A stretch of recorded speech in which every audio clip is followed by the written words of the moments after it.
For most human beings, their genius sparks once in a way. Can somebody be in the zone all the time? Of course. I can tell you one secret, but I'm on camera. There are three ways to function in a way that other people think is miraculous. So they become the great players that they are. They even mentally deciding how the other guy should act.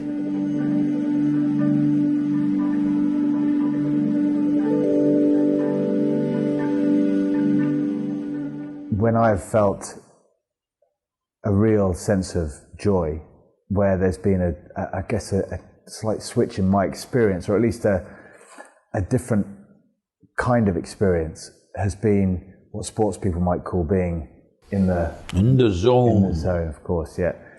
And maybe an overused expression, but at least there's an experience there where momentarily you feel a little bit as though your influence is reaching further out than your small space. See, you may be in the zone and throw this… what do you call that one? Which one's that? The pear. The rugby ball, yeah. It's not a ball. Yeah, it's a ball. Yeah. But it's not round. No, it's still a ball. Still a ball, yeah. Okay, when you in the zone and you threw it perfectly well, and I am on the other side with soap on my hands or butter on my hands and it just went off. Zone doesn't work, isn't it? Huh? You may be in the perfect zone, but it's a team sport. Everybody's got to be in the zone. There might have been situations where everybody were boom at one moment, all right? So why is it it's happening only once in a way? Because for most human beings, their genius sparks once in a way. Suppose the sun, which is the living source of energy for all of us, no, it's the only source of energy for this planet. If the sun came up once in a way, not every day, what would be life? Right now, that is what it is even with the individual. Every day, or maybe the English won't agree with me, every day the sun doesn't come up for them, but it's coming up. It may be shrouded by the cloud, but it is coming up all the time. I'm saying everything that's life process here. Let's say, like your zone, if your heart beat once in a way, what would happen to you? Yeah, it wouldn't last long. Yes. So, this once in a way you're in the zone is something that must go. Oh, can somebody be in the zone all the time? Of course. You must be in the zone you want to be. Because when it comes to physical performance in the world, there are many factors. Okay, there are many factors which all of it may not even be in your perception. But when it comes to inner nature, being in the zone must be every moment of your life, isn't it? Absolutely, yeah. Because there's only one ingredient, just you. Outside, see this many people there in the room. If this room, this atmosphere has to be pleasant, all these people must cooperate, otherwise if she starts freaking, what do I do? We can manage her, but still the atmosphere in the room will go. But my inner atmosphere, there's only one person. Is that person willing, I'm asking? Is a willing person or unwilling person?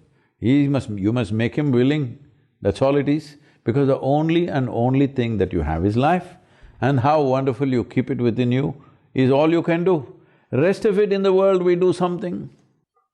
It's really interesting because my position specifically, there'll be moments where it's absolute chaos and you're performing the most difficult, challenging skills with all kinds of interfering factors coming in from opposition teams to everything, and you do it effortlessly in a flowing, beautiful way. And then the referee blows his whistle and says, right, now you have a penalty, which involves me having to kick a ball through the post in a kind of golf fashion. I would go from being that genius kind of version of myself to suddenly to something I'd practiced so many times and felt like I knew so well, and yet I'd moved from chaos and all kinds of complexity externally to simplicity externally and make it so complex. Because suddenly from that moment you go from a clarity, like you said, a simplicity, to an absolute complexity internally, whereby it's suddenly about what will people think if I miss this, what if I heaven forbid I let my team down, etc., etc. If you think what people will think, the ball will go into the people only. Yeah, yeah, it's true. Very true. Yeah.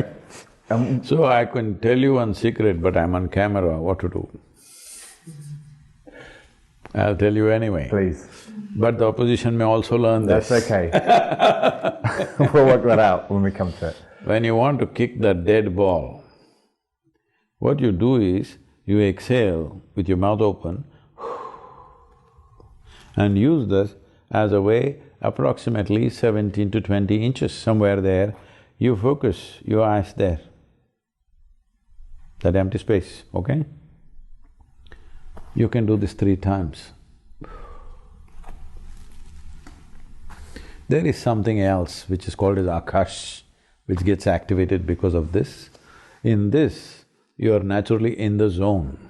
See, there are 3 ways to function in a way that other people think is miraculous. One thing is to become all body, that you don't have a mind at all, just all body.